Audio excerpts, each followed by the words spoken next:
Instead of choosing to analyze one movie, we chose to compare two movies that essentially tell the same story despite having different time settings. The movies we chose were Clueless and Emma. Clueless is a teen flick that was made to be based off Emma, which is an adaptation of the 1815 Jane Austen novel. Emma takes place in the early 1800s, and Clueless takes place in the mid-90s.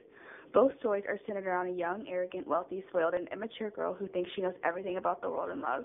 The protagonists, Cher and Emma, both decide to adopt another girl, sort of as a charity case, to matchmake with someone she finds suitable for them. In both stories, the matchmaking attempts fail because the suitors never liked Emma or Cher's friend, but rather the protagonist herself.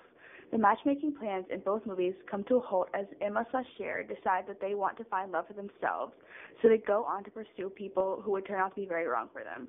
In Clueless, the boy she thinks she likes turns out to be gay, and in Emma, he is engaged. In the end, the friends Harriet and Ty end up with the boys that Cher and Emma disapproved of at the beginning. In the end of both films, the protagonists realize that they are in love with the most unexpected people imaginable.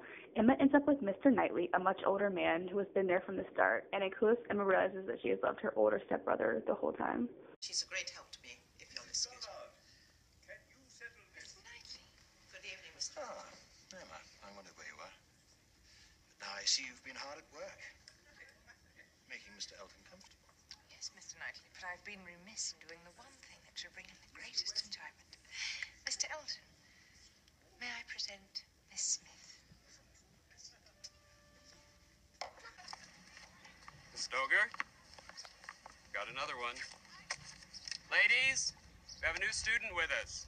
This is Ty Frazier. Ty, you don't have time to change, but you could hit a few balls in those clothes. She could be a farmer in those clothes. All right, Amber, that's enough. Dee, my mission is clear. Would you look at that girl? She is so adorably clueless. We've got to adopt her. Cher, she is toe up. Our stock would plummet. Dee, don't you want to use your popularity for a good cause? No.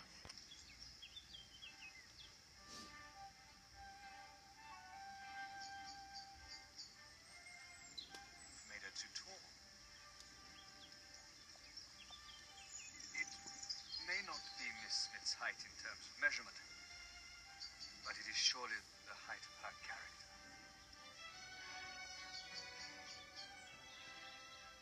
It only wants a suitable frame. We will have to get it to London. Might I be entrusted with such a commission? I would be gratified more than words can express. Doesn't she look classic? Yes, beautiful. She's like one of those Botticelli chicks. Hey, why don't you make me a copy of this, okay? Sure. Certainly the weather. Miss Woodhouse, please. What? Fate has left us alone for a reason. Place my hand. I do not seize your hand so much as the opportunity to declare Good that heavens, go back. Please. I am hoping. Fearing.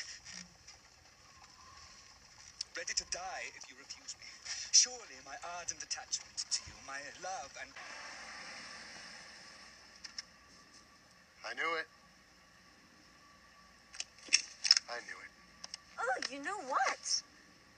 You were totally sprung on me. Hello, don't you mean Ty? Ty? You have her picture in your locker. I have the picture you took in my locker. Oh, my God. Dear Harriet. Now that was silly. But here is something which truly was his. I left it here once, and I took it. I used to take it and hold it, but no more. I want to be rid of these things with you as my witness. I think I should burn them. I think it would be a wise and relieving thing to do.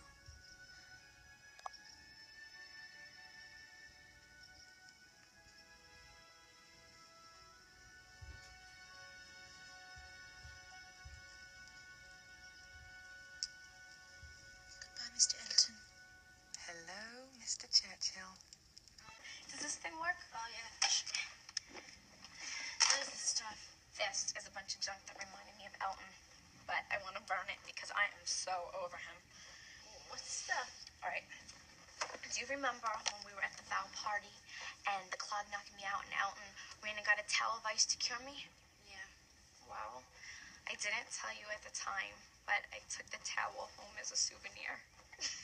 You're kidding. No.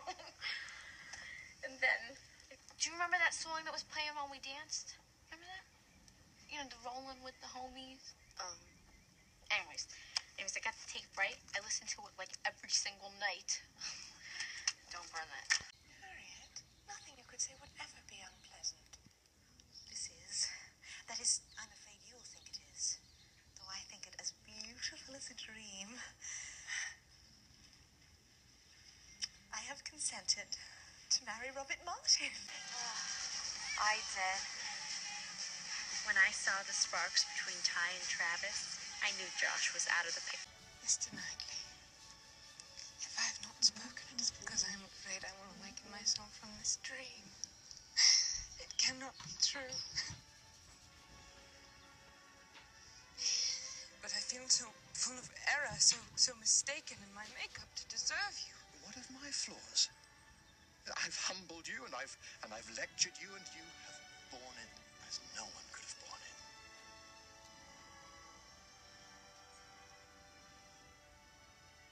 Maybe it is our imperfections which make us so perfect for one another.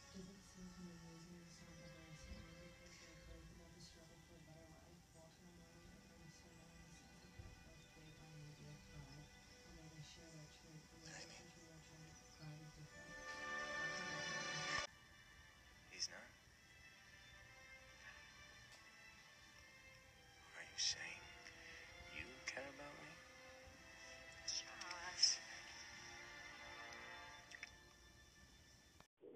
Although both of the films differ immensely considering use of the language and time periods, both essentially tell the same story. One interesting observation and possibly the most important message that can be drawn from watching both films is that although times have radically changed socially within the last 200 years, people really haven't changed all that much. While on the exterior, both films may seem like mindless romantic films, they actually go much deeper than that. It can be argued that both films contain irony and moral sense and are well-done examinations of their contemporary societies.